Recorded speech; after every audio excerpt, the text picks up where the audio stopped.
One, two, three, four. Holy cannoli. Holy cannoli.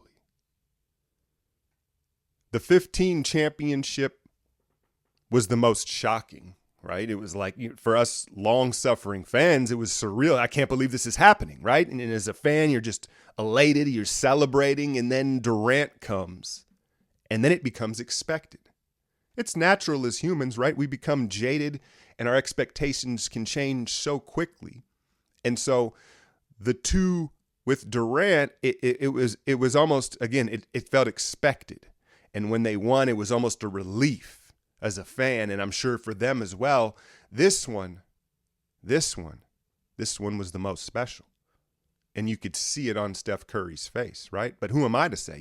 It was their reaction, right? And this one was about them. Even for me as a fan, this was the least happy I was as a fan, but it was the most happy and appreciative I was of the team. Steph answers any doubt about his greatness. Top 10, top 5, GOAT, point guard. It's always going to be a subjective argument. The one knock throughout his career, he answered. And then they ask him, they put the finals MVP trophy in his hands, and they say, well, Steph, how do you feel? First thing out of his mouth, it means we won. It means we won. That's the culture. That's the culture. Yeah, man, it's crazy. It's crazy to climb back that mountaintop and what it meant for so many of these dudes. There's so many feel-good stories within this championship, right? Steph solidifying GOAT status. Clay battling back from what he did to get back here. And you could see he was in shock. They were in shock, right? Draymond's energy after was hilarious, right? Did you learn anything? Nope. I already knew who I was. I already know. Welcome to the Warriors. He had that shit written. I see you, Draymond. I see you with the podcasting career, right? He had lines ready to go for when they won, right? But then even when you go beyond that, the redemption of Andrew Wiggins, fulfilling his destiny as a number one pick. Otto Porter Jr. almost out of the league due to injury. The journey of GP2 to get here and then almost have it taken away. There's just so many stories, so many feel-good stories for this all to come together with this type of chemistry. It's just amazing. I'm still kind of in shock about it, man. And, the other thing that I keep hearing is, well, the degree of difficulty, because, this is arguably the least talented of all four championship teams. I'm not going to argue there. They might be the least talented, but you know what they definitely are? The toughest. This is the toughest version of any of these Warrior championship teams. You got bully Steph, final form Steph, 10, 15 pounds heavier. You saw him throwing Marcus Smart around in this series. No joke. You saw it. Go check the tape, right? Draymond, we know, is Draymond, right? He's going to run his mouth and be that motor. And then you've got this kind of scarred version of Clay, who's just as tough as they come, right? But then again, you go to the role players. And excuse me for that, because Andrew Wiggins is not a role player. Let's be clear here. He probably was the second best player throughout this playoff run for the Warriors. So I misspoke there. But there is a quiet toughness to Andrew Wiggins. There is a Kawhi-like toughness to Andrew Wiggins, where he just keeps coming at you as an opponent, as a defender, and he's unflappable, right? He doesn't give you anything to feed off of. There's no emotions. He's just there. It doesn't seem like he gets tired. Again, there's a little cyborgy Kawhi-ness to Andrew Wiggins' toughness. And then Otto Porter. That's probably the most surprising player to me this year. Look, I knew he could shoot. We knew the durability could be an issue. I didn't know he was this tough, physical, or as good a basketball player. Otto's a complete basketball player, and you can see why he was the third pick. But he was extremely physical, right? We know what GP2 brings to the table. He's a menace. He is the littlest bully in the league, right? Looney, I don't want to call it final form, but taking another step. That's probably the second most unexpected thing, was Looney taking this step from role player to really a legit starting center and just becoming more and more physical and polished, finishing around the basket. So all these things come together to make this team the toughest. And then you look at their journey through this. You take out the back-to-back MVP and Jokic. Okay, they were compromised. I'm willing to say that was a favorable series. But then y'all know how I felt about Memphis. And, some people want to come and check receipts or say, hey, Al, you picked Memphis. You can't. Does that mean I can't celebrate the Warriors winning? I mean, when you do what I do, I'm not gonna bat 1,000, And ironically, now in hindsight, if you're honest with yourself, was Memphis not the most difficult series? But anyway, you go through Memphis and Ja, and I know, okay, Ja went out, but I don't really want to hear about the Ja stuff, because when he went out, we know Memphis's record without him. They morph into a bigger, more physical team that you could argue gave the Warriors just as much trouble. In comes Luka the Don, fresh off smoking the Phoenix Suns.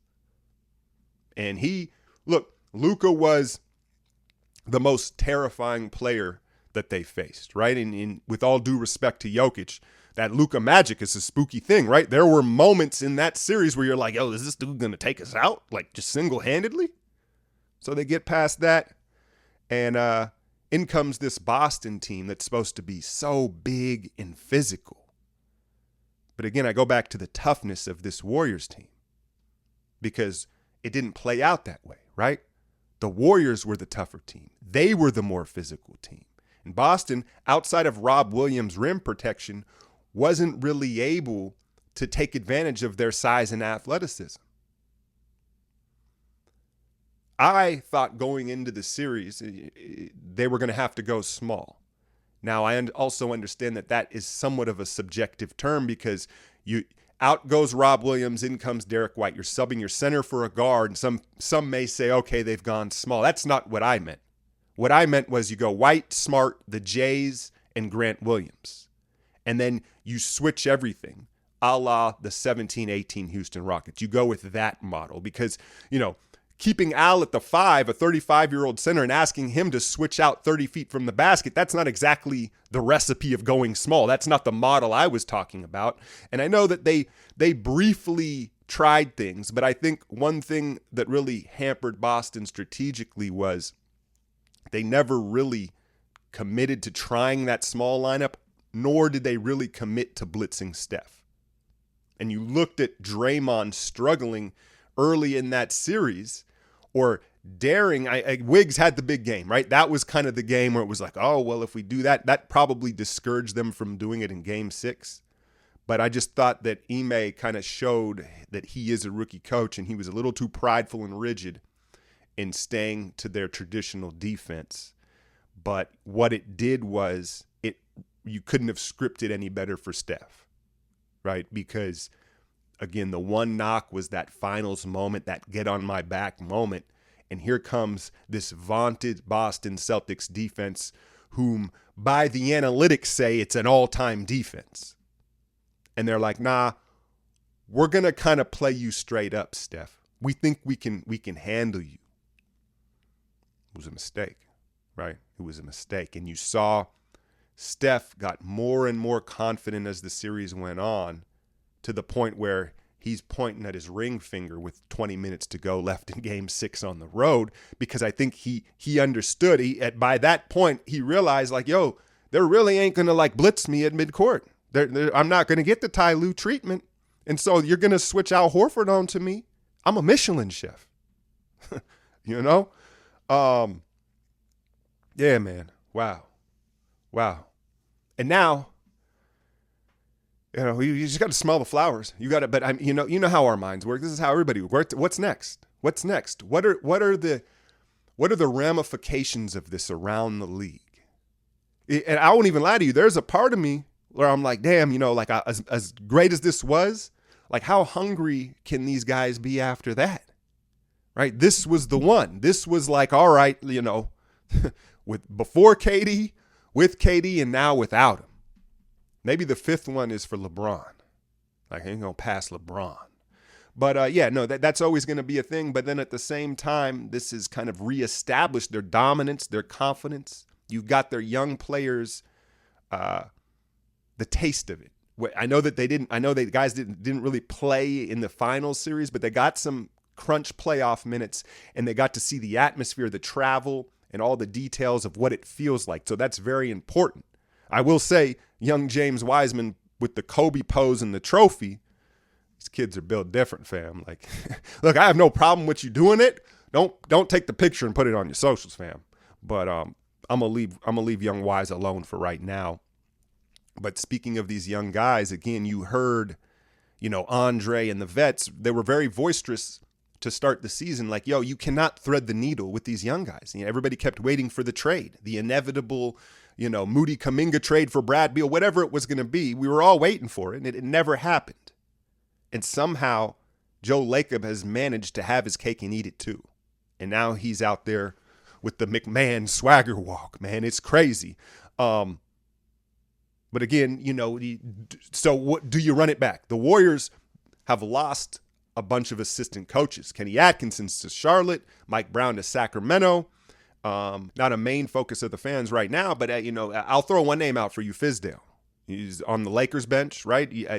They could bring him in. Do they bring Luke Walton back?